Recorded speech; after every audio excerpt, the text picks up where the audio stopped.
In a gas turbine engine, the air is drawn through the intake by a compressor, which is attached to the main shaft.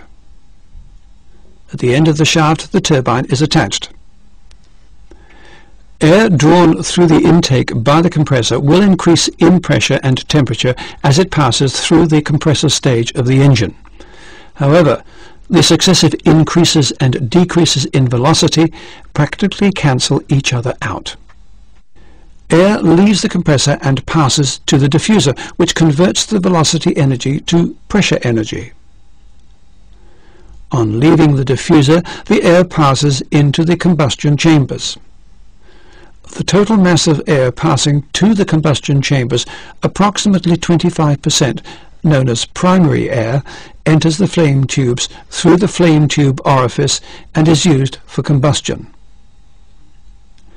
The remainder of the air passes along the outside of the flame tubes, entering through dilution holes in the side of the tubes, and is used for cooling.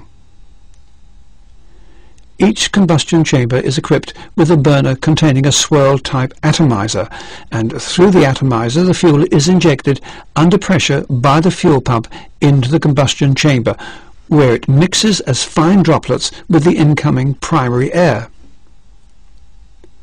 The combustible mixture formed is ignited by the igniters in 2 or 3 of the combustion chambers, depending on the design of the engine. On completion of the starting cycle, the igniters are cut off. At this stage, we can say that we have light up. From this point, combustion is continuous, and the pressure in the combustion chamber for a given fuel flow is constant. The residual or secondary air, which passes through the dilution holes into the flame tube, mixes with the main mass of burning gas and cools it sufficiently to permit it to pass through the turbine at a temperature within the safe limits of the turbine material. Within the combustion chamber, owing to the added heat energy of the fuel, the gas both rises in temperature and increases in volume.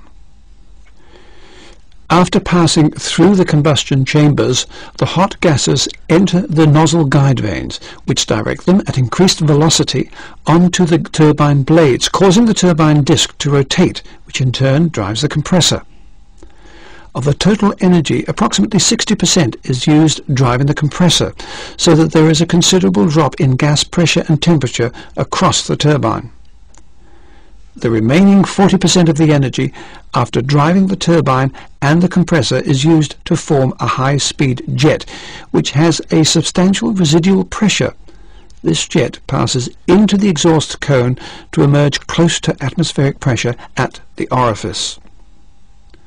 The jet not only has kinetic energy owing to its velocity, but also has substantial heat energy. However, the heat energy is released to atmosphere and is consequently wasted.